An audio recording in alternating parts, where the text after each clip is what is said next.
The grass is damn green in Eugene, and the hype is on another level. But I'll tell you, here at Oregon, we chase and attack those challenges. From Heisman Trophy favorite to championship expectations.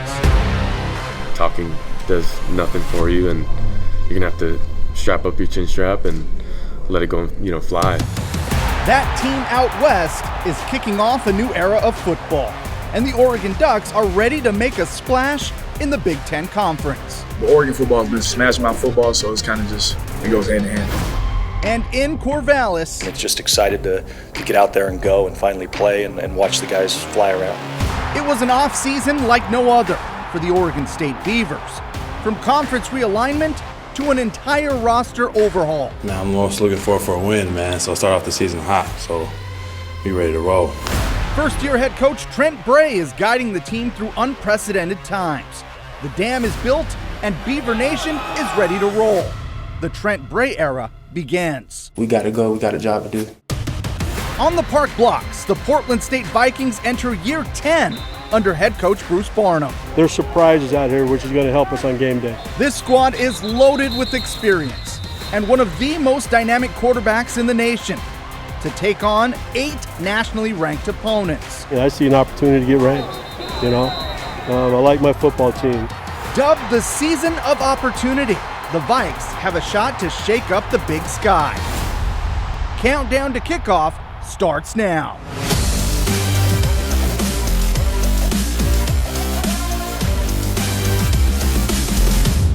Now that is an intro. Let's go. What is good, everyone? From downtown Portland inside the KGW studios, this is Countdown to Kickoff. My name is Orlando alongside the one and only Art Edwards. How you doing, man? Doing great. I think I know why. Oh, yeah. We've made it. College football is back, and we are here to get you ready for the 2024 season. We start in Eugene, where the Oregon Ducks are preparing for one of the most anticipated seasons in years. Adding fuel to that fire, the program's highest preseason ranking in a decade. The Ducks open the year number 3 in the Associated Press preseason poll, matching the highest AP preseason ranking in program history. Head coach Dan Lanning on dealing with those expectations. It's really about eliminating distractions and things that don't matter. Our focus is how do we become the best team we can be on the field right now, and that's about the work that we do. It's the work in the weight room, it's the work in a walkthrough, it's the work on the practice field. So our guys are doing a great job of attacking that. All right, Art, were you surprised to see the Ducks in that 3rd spot? No, not at all, given what they did last year. So you're a believer? I am a believer. We're going to dive into predictions and why later in the show. So let's start at the top. There's continuity. Head coach Dan Lanning is heading into his 3rd season with the Ducks. Almost the entire coaching staff is back, including offensive coordinator Will Stein and defensive coordinator Tosh Lapoy. Fresh off a 12-2 record and a Fiesta Bowl victory, Oregon was one of just 3 teams in the nation to have a top 10 scoring offense and defense. The top passing offense in the country. Led the nation in fewest sacks allowed. Top 5 in turnover margin. The numbers go on and on. That's in the past, though. So let's talk about the 2024 roster. There are 126 players. More than 60% of the roster is filled with returning players. There are 47 newcomers. That includes a top 5 recruiting class and a number of key additions out of the transfer portal. Headlining that group, starting quarterback Dillon Gabriel, one of the most coveted players in the portal. The transfer out of Oklahoma brings experience to the table. When it's all said and done, the 6th-year senior could break many of college football's all-time passing records. He's approaching 15,000 career passing yards. As a unanimous all-Big 12 first-team selection, Gabriel is coming off the best statistical season of his career. A dual threat. The Ducks have dubbed him a touchdown machine. If you ask Vegas, Dillon Gabriel is the betting favorite to win the Heisman Trophy. None of it matters, and I think just like people, it's like, what have you done for me lately? What kind of person have you been to me lately? You're only as good as your last, game or practice or performance. So That's what I'm focused on. I'm so, obsessed with just winning. Like, that's the main focus and goal, and the rest will take care of itself. All right, Art, I got to know what stands out to you about Dillon Gabriel. Well, just how mature he is. It's clear that he's been around college football for quite a while, knows his way around, knows what he can do, and I tell you what, he is some quarterback. And he dove right into being QB1, buying a van and taking all of his teammates around town in Eugene. Yes. I mean, how quickly do you build bonding that way? I mean, they're already talking about playlists in the van and giving him a hard time about changing songs all the time. That's right. Got him Beats headphones, too. There you go. Yeah, that always helps. Yeah, it does. When are you getting the station some Beats headphones, by the way? You just wait on that. It'll come. Well, there are lots of names to keep in mind on this roster. Here's a few. Receiver Tez Johnson and linebacker Jeffrey Bassa were preseason all Big Ten selections by USA Today. Cornerback Jabbar Muhammad was a high-profile transfer out of Washington. Johnny Cornelius is one of the anchors on the offensive line that gave up just 5 sacks last season. And the Ducks counting on Jordan Birch to take the next step on the edge and bolster a defensive line that lost some key players from last season. Now, the Ducks are also expected to have a 1-2 punch at running back with Jordan James and Noah Whittington following a season-ending knee injury against Colorado. Whittington has worked himself back into the mix. In 2022, he had more than 700 yards. Now, earlier this spring, head coach Dan Lanning said that the senior was ahead of schedule in his rehab. Well, now he's ready to go for the start of the season. I'm very excited, honestly, because for me, this is my last ride. So I'm just giving everything I got, and just taking it in one day at a time, enjoying the little things like meetings, lifts, the dinners, like just taking it all in and enjoying it. I think they call that perspective, I right? think so. Oh, no you know doubt. he can't wait to start playing. Man. Yeah. The Ducks kick off the season 4:30 Saturday at Autzen Stadium against Idaho. Well, the Vandals had a great year, an FCS playoff team. No one is expecting a close game here. Vegas favors the Ducks by more than 6 touchdowns. We know how week 1 plays out, but Art, what stands out to you about that schedule? Yeah, well, what stands out is, they're going to the Big Ten, and they're going to have Ohio State. They get that at home. And then Michigan at the Big House. I've been to the Big House. Not an easy place to play on the road. And then any game in the wintertime in the Big Ten is going to be interesting. We know about those 2 big ones. Are there any other games in there that grab your attention? Yeah, I look at Wisconsin. We're not sure what they're going to be this year, but playing at Camp Randall could be tough, late in the season. I agree with you. Historically, Oregon has been bit, specifically in November, and there are 2 tough road games in there that they're going to be put to the test right there. So that makes this thing really exciting, even if the early season we're expecting some blowouts early. All right, Art, you ready to call a timeout here? I am. Coming up, a new era for Beaver Nation. Trent Bray is the new man in charge as the Beavs deal with the looming uncertainty about realignment.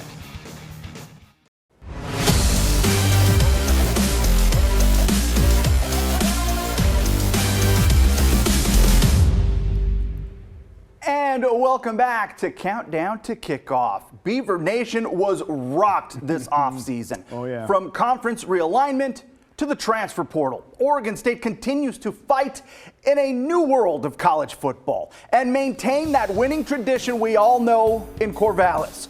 The Beavers have gone to 3 consecutive bowl games, winning 8 games in 2023, rising as high as 10th in the Associated Press poll. Head coach Trent Bray is tasked with leading the Beavers through unprecedented times. Just don't expect him to be that guy to make an epic pregame speech. I'm not. I don't think that has any impact on the game. Say something quick and let him go. All right, Coach, you're off the hook. Bray, 41 years old. He's been a college coach since 2008 and is in his 10th year at OSU. But Saturday marks his head coaching debut. So, Art, what'd you think about Bray deciding to stay? Well, I think that's fantastic for the program because you still have some continuity. As tough as it was to lose Jonathan Smith, you still have a guy that everyone knows.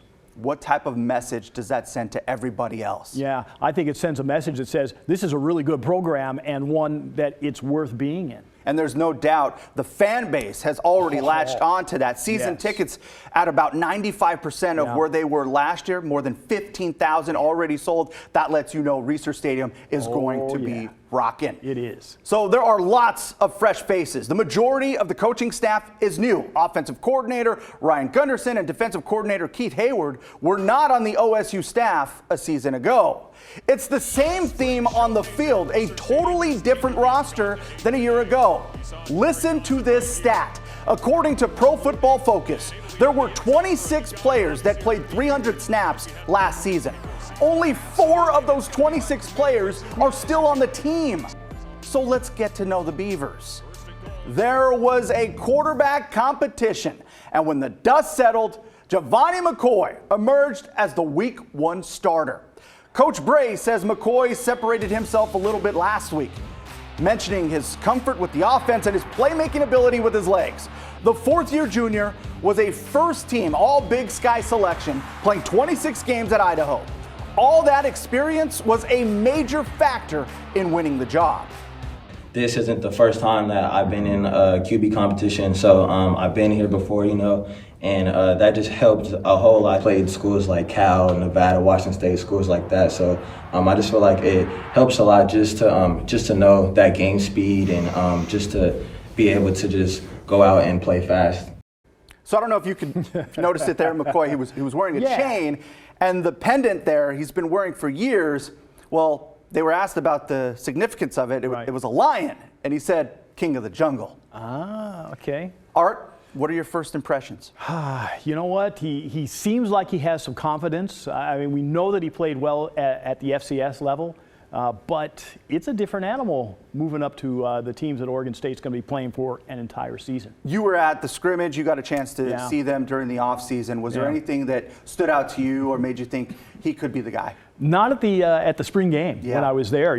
All the quarterbacks really seemed to struggle in the spring game, so I wasn't sure who was going to come out and end up being QB1. All right. Well, the one thing he has going for him for sure is experience, and we're all going to see what he can do in week number 1. And there are a lot of players, Art, that are expected to do big things this season. Here's a few names to watch. The secondary, expected to be a strength, led by corner Jaden Robinson and Liberty transfer Kobe Singleton. While the offensive line is led by captain Joshua Gray. Colorado transfer Van Wells is on the Remington Trophy watch list. If you're wondering, that's an award given to the top center. But Art, as the saying goes, the more things change, the more they stay the same. Like Oregon State running the ball. Coach Bray says everything is built off the ground game. He wants to roll with 3 running backs, possibly even 4 in some games. Led by Jam Griffin and Colorado transfer Anthony Hankerson, the excitement is real when it comes to the rushing attack. It's going to be very good. Honestly, I think we could be the strength of the team. Well, we are the strength of the team. I love that. We're playing like old school style football, and so we're just building off of the run. That's going to be a huge emphasis for us, not only this week, but as the season moves forward. So here we go. The 2024 season begins at 3:30 Saturday at Reser Stadium. The Beavers, massive favorites in their opener against Idaho State. Odds makers have OSU as a 27.5-point favorite. The Beavs play a Mountain West schedule, and 4 of their first 5 games are in Corvallis. So Art, what stands out to you about this list of opponents? Which games are most intriguing to you? Well, you know what? I like the schedule for Oregon State because, I think that the Mountain West for right now is a good place, for them to be playing teams from that conference. So I think that works out well for them. I looked at it and said, I see a lot of winnable games. Is there one game in particular that you see that could be a key game in there? Yeah, you know what? I think probably Boise State, is one that's going to be really important because Boise State is likely to be a really good team. And we'll see what Oregon State is when they get to that one. I would throw in Washington State, obviously, as a Pac-2 rival. Yeah, they're rival, yep. Maybe a gauge when it comes to a team like Purdue even? Yes, yeah, maybe so. You know what? Nice to see them play a team out of the Big Ten since they didn't get to go there and show what they've got. Oh, yeah. Send a message to everybody, and I think that's what Beaver Nation is hoping right out of the gate. All right, Art, we got one more team to talk about. We do. It's a season of opportunity. Portland State faces a tough schedule with something to prove. Coach Barnum sets the table for the upcoming season. That's coming up next on Countdown to Kickoff.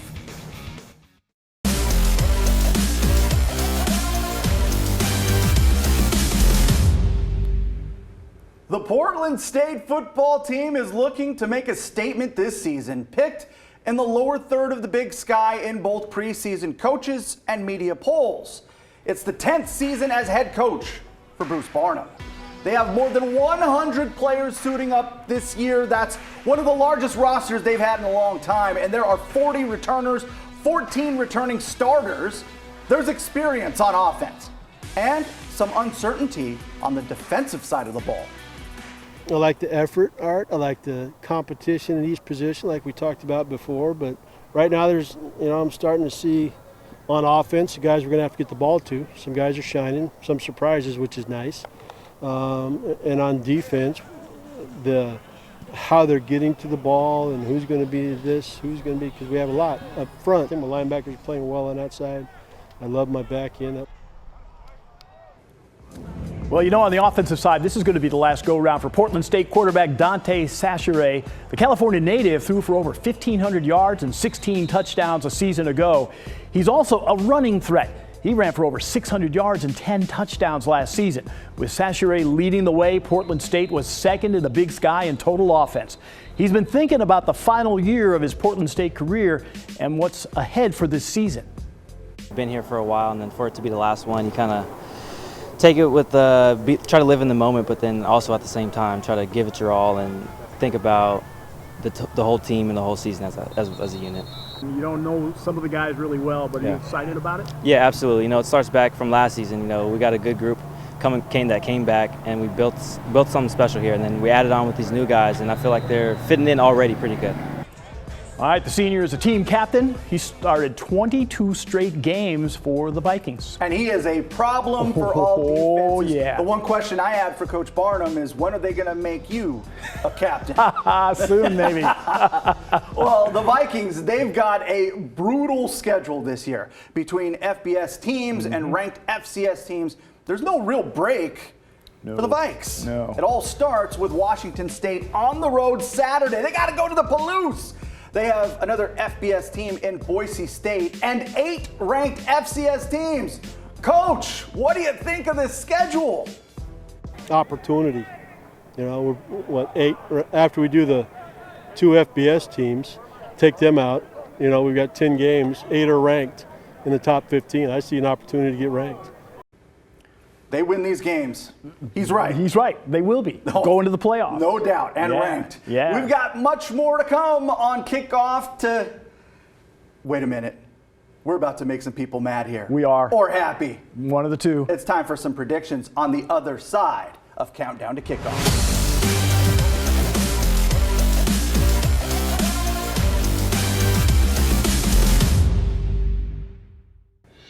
It's time to close out the show talking Vegas odds.